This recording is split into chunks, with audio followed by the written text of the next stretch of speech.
ناظرین، آپ دیکھ رہے ہیں ہمارا چینل علم کی بہار اور میں ہوں آپ کا ہوسٹ علی۔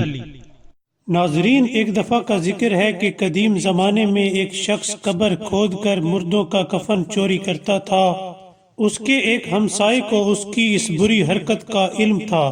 کچھ عرصے بعد اس کا ہمسایہ بیمار ہوا اور بستر مرگ پر پہنچ گیا۔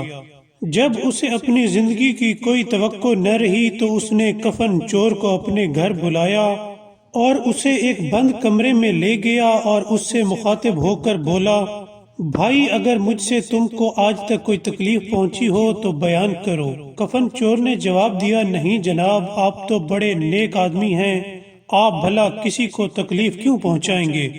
ہمسایہ کہنے لگا کہ بھائی، مجھے خدشہ ہے کہ میرے مرنے کے بعد تم میری قبر کو کھود کر کفن چرا لو گے۔ اس بات کے پیش نظر میں نے 2 کفن خرید کر رکھے ہیں، ایک انتہائی قیمتی اور دوسرا کم قیمت والا ہے۔ تم یہ قیمتی کفن لے لو اور خدا کے واسطے میرا کفن چوری نہ کرنا۔ کفن چور نے پہلے تو تکلف سے کام لیا، کہنے لگا، میں آپ کے ساتھ ایسی کوئی حرکت نہیں کروں گا، کفن آپ ہی رکھ لیں۔ لیکن ہمسایہ نہ مانا اور کہا، ایسا ہرگز نہیں ہو سکتا، آپ کو میری یہ پیشکش قبول کرنا ہوگی، یہ بات میرے اور تمہارے درمیان ہی رہے گی اور کسی اور کو اس بات کا علم نہیں ہوگا۔ بہرحال کافی اصرار کے بعد اس کفن چور نے کفن لے لیا اور چلا گیا۔ ایک دن ہمسایہ دنیا سے رخصت ہوا اور اسے سپرد خاک کر دیا گیا۔ رات کو کفن چور کو خیال آیا کہ مردے کو کیا معلوم وہ کون سی عقل رکھتا ہے، کیوں نہ پڑوسی کا کفن بھی چرا لیا جائے، ایسے ہی ضائع ہو جائے گا۔ ناظرین، کفن چور نے حسب معمول ہمسائے کی قبر کھودی اور اسے برہنہ کرنا چاہا تو یکا یک میت سے رونے کی آوازیں آنے لگیں، خدا کے واسطے مجھے برہنہ مت کرو، خدا کے واسطے مجھے برہنہ مت کرو۔ اس جملے نے کفن چور کے دل میں خوف پیدا کر دیا اور خوف خدا کی وجہ سے اس کا جسم کانپنے لگا اور وہ فوراً قبر سے باہر آ گیا۔ کفن چور کے اوپر ایسا خوف خدا طاری ہوا کہ بیمار پڑ گیا اور سمجھ گیا کہ یہ خوف اسے مار ڈالے گا۔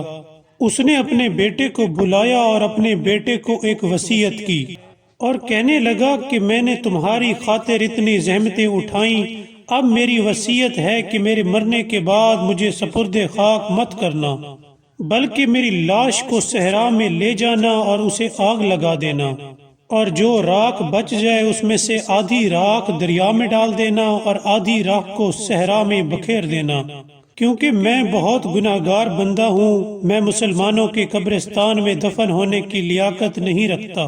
جب کفن چور مر گیا تو اس کی وصیت پر عمل کیا گیا اور اللہ کی طرف سے اس بندے کو زندہ کرنے کا حکم ہوا۔ جب زندہ کیا گیا تو اللہ نے فرمایا، اے بندے، یہ تم نے کیسی وصیت کی تھی؟